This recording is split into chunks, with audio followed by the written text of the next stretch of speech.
दोस्तों billion dollars की लागत से बना एक ऐसा अनोखा लग्जरी प्रोजेक्ट जिसमें समुद्र के ऊपर 300 मैन मेड आइलैंड्स बनाए गए और हर आइलैंड का नाम अलग अलग कंट्रीज के नाम पर रखा गया। फिर ऐसा क्या हुआ, उसके बनने के बाद कोई वहां रहने नहीं गया और वो आइलैंड्स 19 साल से वीरान पड़े हैं। दोस्तों मैं आपका yo Rishi Singh back with another video. जल्दी से चैनल को सब्सक्राइब जरूर कर लीजिए। तो करना, परेशान हो गए हम लोग 2.5 साल से। दोस्तों इस वीडियो में हम बात करने वाले हैं दुबई के सबसे बड़े प्रोजेक्ट द वर्ल्ड आइलैंड्स की। हम सब जानते हैं कि दुबई की इकोनॉमी आमतौर पर कच्चे तेल की खुदाई से चलती है और 2003 तक दुबई की इनकम का यही एक मेजर सोर्स था। लेकिन दुबई के शेख मोहम्मद का एक विजन था जिसमें वो दुबई को एक टूरिस्ट डेस्टिनेशन बनाना चाहते थे और उन्हें पता था ये तब तक नहीं हो सकता जब तक दुबई में कोई ऐसा इंफ्रास्ट्रक्चर नहीं होगा जिसे देखने के लिए लोग दूसरे देशों से आएं। लेकिन जगह और रिसोर्सेज की कमी के कारण ये इतना आसान नहीं था। तभी बुर्ज अल अरब एक मसीहा बन के निकला, क्योंकि ये लग्जरी होटल दुबई की जमीन पर नहीं बल्कि समुद्र में रेत और पत्थर भर के एक मैन मेड आइलैंड पर बनाया गया था। और वहीं से आइडिया आया क्यों ना इसी तरह बहुत बड़े लेवल पे समुद्र में आइलैंड्स बनाए जाएं और एक अल्ट्रा लग्जरी दुनिया बसाई जाए समुद्र की सतह पर। शेख मोहम्मद को यह आइडिया बहुत फाड़ू लगा और बिना टाइम वेस्ट किए इस पर काम चालू हो गया। इस प्रोजेक्ट को इस तरह से डिज़ाइन किया गया कि इसमें 300 आइलैंड्स बनाए जाएं और हर आइलैंड किसी एक कंट्री के नाम पर हो। और जब इन आइलैंड्स को आसमान से देखा जाए तो ये दुनिया के नक्शे की शेप में दिखे, जो कि इस प्रोजेक्ट की सबसे बड़ी खासियत थी।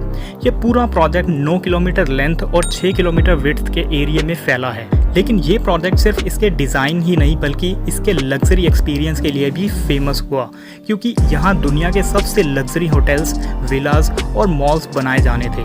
पूरी दुनिया में इसकी ज़ोरों शोरों से प्रमोशन की गई और बड़े बड़े सेलिब्रिटीज़ भी इसकी प्रमोशन में लगे दिखाई दिए। आखिर हो भी क्यों ना, ये शेख मोहम्मद का ड्रीम प्रोजेक्ट था, जो कि छोटी मोटी चीज़ नहीं है। अब आते हैं मुद्दे पर। इतनी सारी खूबियों के बाद भी ये प्रोजेक्ट फेल कैसे हुआ, इसको समझने के लिए हमें थोड़ा सा पीछे चलना पड़ेगा।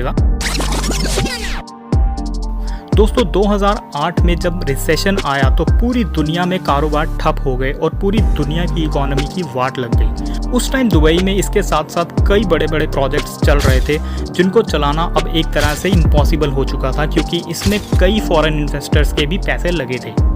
2008 का रिसेशन इतना बड़ा फाइनेंशियल क्राइसिस था कि नखील प्रॉपर्टीज़, जो कि दुबई की एक गवर्नमेंट कंपनी है जिसको ये प्रोजेक्ट बनाने का काम दिया गया था, उसको इन्वेस्टर्स के पैसे रिफंड करने पड़े।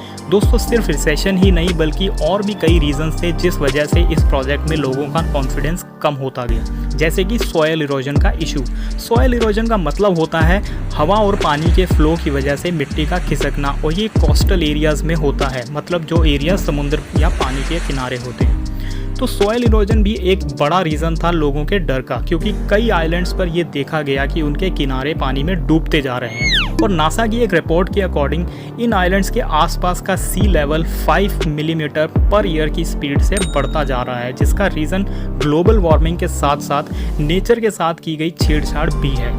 क्योंकि ये आइलैंड्स बनाने के लिए बहुत बड़े लेवल पे समुद्र से रेत और पत्थर निकाले गए, जिनको यहाँ भरकर ये आइलैंड्स बनाए गए, और उस वजह से हवा और समुद्री लहरों के फ्लो में डिस्टर्बेंस आई और कई क्लाइमेट चेंजेस देखे गए, जिनमें से एक है दुबई की कोस्ट लाइन का इस प्रोजेक्ट के बाद टूटना।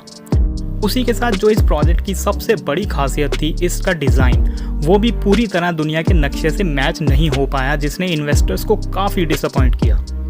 लेकिन दोस्तों इतनी मुश्किलों के बाद भी शेख मोहम्मद ने हार नहीं मानी और अब एक नए प्लान के अकॉर्डिंग वो सबसे पहले यूरोपियन आइलैंड्स पे लग्जरी विलास और होटल्स की डेवलपमेंट से काम चालू करेंगे और कुछ नए फ्लोटिंग विलास भी इंट्रोड्यूस करेंगे, जिनमें अंडर वाटर बेडरूम जैसी अनोखी चीज़ें भी शामिल हैं। दोस्तों उम्मीद करता हूँ आपको ये वीडियो इन्फॉर्मेटिव लगी हो। प्लीज़ कमेंट करके ज़रूर बताएं और चैनल को सब्सक्राइब ज़रूर करें। मिलते हैं अगली वीडियो में। Bye bye.